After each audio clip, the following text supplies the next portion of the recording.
Hi friend, welcome to game of winning. आज के raw के एपिसोड की शुरुआत जॉन सीना से होती है। वो आके अनाउंसर को बुलाते हैं। वो रिंग में आके सीना को 17 टाइम और लास्ट रियल चैंपियन भी कह के इंट्रोड्यूस करते हैं। जॉन सीना कहते हैं विनर हमेशा हिस्ट्री लिखते हैं, तुम लोग वर्दी नहीं हो। तुम्हें ऐसा लगता है कि फ्राइडे को तुम मुझे बुली कर सकते हो।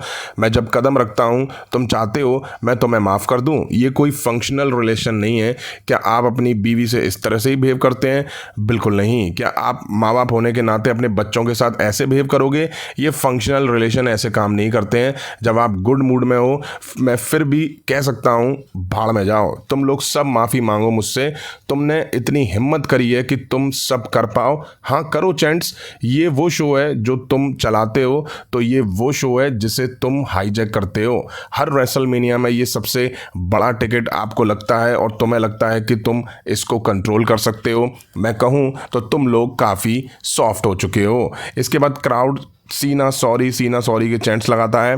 सीना कहते हैं ये जो चैंट्स हैं टीवी पे जो कह रहे हैं हम माफ़ी नहीं मांगेंगे, इस एरिना में सब लोग पे मुझे अब दया आ रही है। अभी मुझे तुम सब पे दया आ रही है। बेस्ट पार्ट ये है कि तुम लोग मेरी ज़िंदगी में कोई मायने नहीं रखते हो। तुम लोग बस बेवकूफ़ों का एक ग्रुप हो। 25 साल तक तुमने मुझे इतनी बुरी चीज़ें कही हैं, हमेशा तुमने मुझे गिराया है। ऐसी क्या चीज़ है जो तुम मुझे तोड़ सकते हो? तो ट्राई करो। कोई मायने नहीं रखते तुम्हारी आवाज़ कोई मायने नहीं रखती मेरे लिए। केवल एक चीज़ है मेरी ज़िंदगी में जो मतलब रखती है, वो है ये। जॉन सीना स्क्रीन की तरफ इशारा करते हैं जहां 36 डेट्स लिखा आ रहा था। जॉन सीना कहते हैं मैंने इस साल की शुरुआत में कहा था 36 डेज और फिर मैं चला जाऊंगा। टाइम निकल रहा है, हमको पता भी नहीं चल रहा है। सोचो कितना टाइम खो दिया है तुमने। नेटफ्लिक्स डेब्यू हुआ, इंडियानापोलिस हुआ, टोरंटो हुआ, लंदन, ग्लासगो, 3 रात लास वेगास की। अब बचे हैं 27 दिन जिसमें कोई मैच नहीं, बस अपीरियंस और बस दिखना। जब वो 0 होगा प्रोफेशनल रेसलिंग का टाइम लाइन एंड हो जाएगा। मैं तुम्हारी तरह बेवकूफ़ नहीं हूँ। मैं जानता हूँ कि मंडे नाइट रॉ होगा।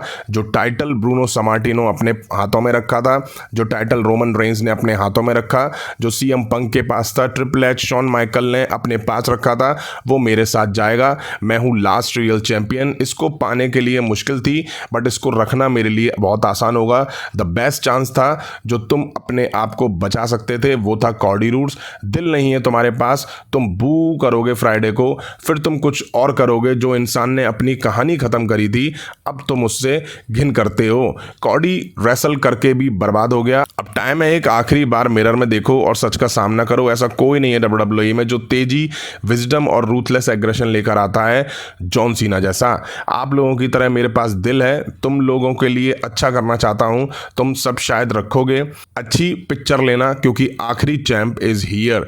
तभी पीछे से रैंडी ऑर्टन आके जॉन सीना को आरकेओ दे देते हैं। रैंडी ऑर्टन टाइटल उठा के अपने इरादे जता देते हैं। अब हमें Liv Morgan, Raquel Rodriguez versus Becky Lynch, Lyra Valkyria के बीच वुमेन्स टैग टीम टाइटल के लिए मैच दिखा। ये रीमैच ही था बट मैच से पहले मॉर्गन कहती हैं सच कहूँ तो डॉम है आपका न्यू इंटरकॉन्टिनेंटल चैंपियन। कुछ दिन हमारे पास बिल्कुल मौका नहीं था बेकी लिंच के लिए जिसको मैंने रिटायर करा था। बेकी, रकील इनको बताओ आज हम बेकी और लायरा का क्या हाल करने वाले हैं। बैल बजते ही मॉर्गन बेकी लिंच पर अटैक कर देती हैं। बेकी लिंच पलटवार करके टैग लायरा को देती हैं, वो आके मॉर्गन में मार देती हैं। अच्छा मैच दिखा इन वुमेन्स के बीच में। अब कुछ घंटे पहले तो इनके बीच मैच दिखा था और फिर से खैर एंड में मैच मॉर्गन और रकील रॉड्रिगेज ने जीत लिया और फिर से बन गई new women's world champion. Match के बाद बेकी लिंच लायरा पे अटैक कर देती हैं, बड़बड़ करती हैं और फिर लायरा को कूटती हैं और 3 मैन हैंडल स्लैम लगा देती हैं। अब हमें न्यू डे दिखाई दिए। न्यू डे के कॉफी किंगस्टन यार दाढ़ी छील के कैसा लग रहा है यार? एक कमेंट तो आप लोगों की तरफ से बनता है। Finally Rusev is back. Rusev की हमें वापसी होती दिखाई दी। न्यू डे तो रिंग छोड़ के भाग जाते हैं। इसके बाद ओटिस अकीरा में मार पड़ती है। पुराने दिन ताज़ा हो गए। 5 साल बाद रूसेव की घर वापसी हुई है। अब हमें ईओ स्काई दिखाई दी। वो आके बोलती है लास्ट नाइट मेरे करियर की सबसे बढ़िया रात थी। मैं बहुत खुश हूँ क्योंकि मैंने हराया और मैं सबसे बेस्ट हूँ। रिहा रिप्ले ने मुझे भूलने की कोशिश करी बट मैं सबसे बेस्ट हूँ। तभी NXT की चैंपियन स्टेफनी वकार आती हैं, ईओ स्काई से मैच की डिमांड करती हैं और मैच ऑन हो जाता है। जिसके बाद हमें ईओ स्काई वर्सेस स्टेफनी वकार के बीच मैच दिखा। बढ़िया मैच दिखा इन दोनों वुमेन्स के बीच में। मैच अच्छा चल ही रहा था। रॉक्सन परेज आके ईओ स्काई पर अटैक कर देती हैं, फिर जूलिया आके स्टेफनी वकार पर अटैक कर देती हैं। तभी रेहा रिप्ले आके रॉक्सन पर अटैक करके उनको भगाती हैं। जूलिया अपने आप ही निकल जाती हैं। अब हमें जे उसो दिखाई दिए, वो आके बोलते हैं मैं कह रहा हूँ world heavyweight champion in your city, मैं यहाँ आया हूँ, मैं चाहता था कि यहाँ आऊँ, बचपन से मैं अब आ चुका हूँ, ये रास्ता आसान नहीं रहा है मेरे लिए, रेसलमेनिया में पूरी जान डाल दी गंथर को हराने के लिए, मैंने उसको टैप आउट करवाया, लेकिन आपको ये बताना ज़रूरी है मैं बहुत शुक्रगुजार हूँ आप सभी का, मैं हर रोज़ वही करूँगा जो करने आता हूँ, मैं बन के दिखाऊँगा क्योंकि मैं हूँ वर्ल्ड हैवीवेट चैंपियन, पूरी दुनिया कहेगी हीट। तभी सैमी की एंट्री होती है, दोनों हक करते हैं। सैमी कहते हैं मैं इतना सब कुछ बोलना चाह रहा हूँ, मैं बताना चाहता हूँ पिछले 2 महीने मैं नहीं था यहाँ पे इधर और इतनी मुश्किल हुई हैं तो मैं बहुत बुरा लग रहा था मुझे, और अगर मैं सच कहूँ तो रेसलमेनिया को मिस करना मेरे लिए मुश्किल था। हम दोनों अलग नहीं हैं, हम लोग साइडलाइन में अच्छा नहीं करते।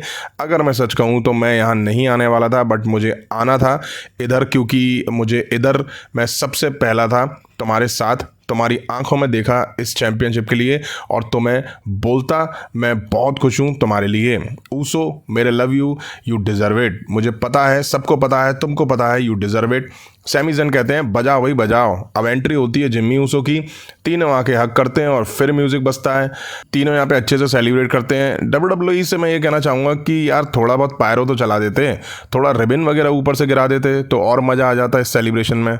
अब ये कहने को तो रॉक का एपिसोड था, लेकिन ये वहीं हो रहा था जहां रेसलमेनिया की दोनों नाइट हुई थी।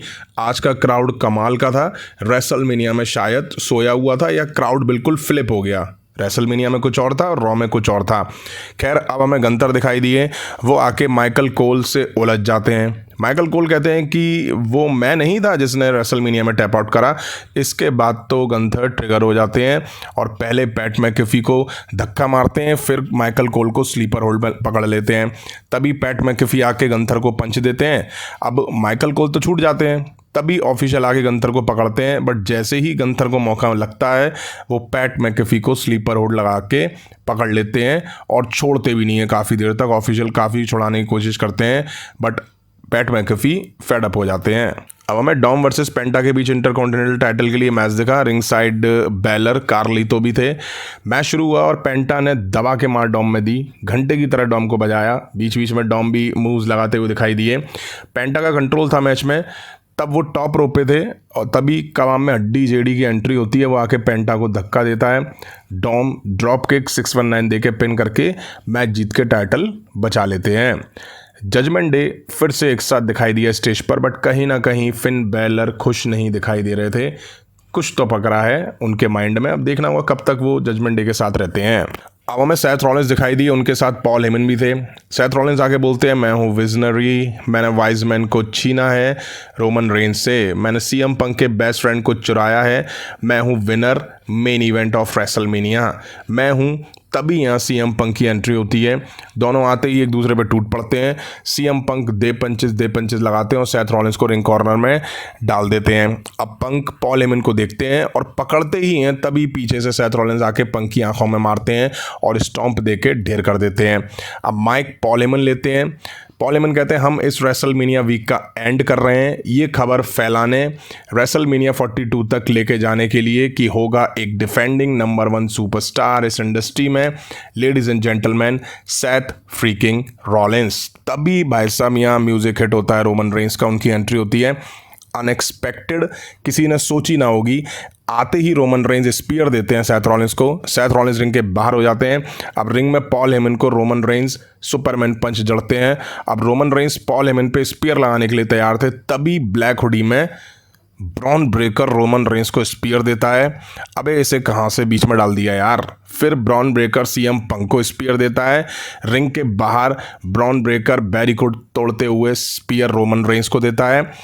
सेथ रॉलिंस के कहने पे रिंग में वो रोमन रेंस को लाता है। अब रिंग में सेथ रॉलिंस सीएम पंक को स्टॉम्प देते हैं, फिर रोमन रेंस को स्टॉम्प देके दोनों को ढेर कर देते हैं। यहीं आज रॉ क्लोज होता है। रॉ आफ्टर मैनिया कमाल का शो था ये, जिसमें काफ़ी कुछ दिखा। रैंडी ऑर्टन का आके जॉन सीना पर अटैक करना, जिसने इनके बीच फ्यूड शुरू कर दी है। रूसेफ की वापसी दिखी, बैकी लिंच लायरा का टाइटल हार जाना और फिर बैकी लिंच का लायरा पे टर्न कर जाना, जे ऊसो का सैमी जिम्मी के साथ सेलिब्रेशन, गंथर का आके पैट को ढेर कर देना, और मेन इवेंट की तो बात ही क्या करें, अनएक्सपेक्टेड था। सीएम पंक दिखे, रोमन रेंस दिखे, ये किसी ने ना सोची होगी। वहीं ब्रॉन ब्रेकर को सेथ रॉलिंस के साथ जोड़ दिया गया है और जो कुछ हुआ उससे ये क्लियर है कि सेथ रॉलिंस, रोमन रेंस और सीएम पंक के बीच सब कुछ एंड नहीं हुआ है। वहीं मेन इवेंट में जो हुआ उसने कहीं ना कहीं ओपनिंग शो में दिखे जॉन सीना और रैंडी ऑर्टन वाला एंगल फीका सा कर दिया। आपको कैसा लगा आज का शो कमेंट करके जरूर बताइएगा। वीडियो यहाँ तक देखिए और लाइक नहीं करी तो लाइक करें, चैनल पर नहीं तो चैनल को सब्सक्राइब करें। मिलता हूँ जल्दी नेक्स्ट वीडियो में। Thank you.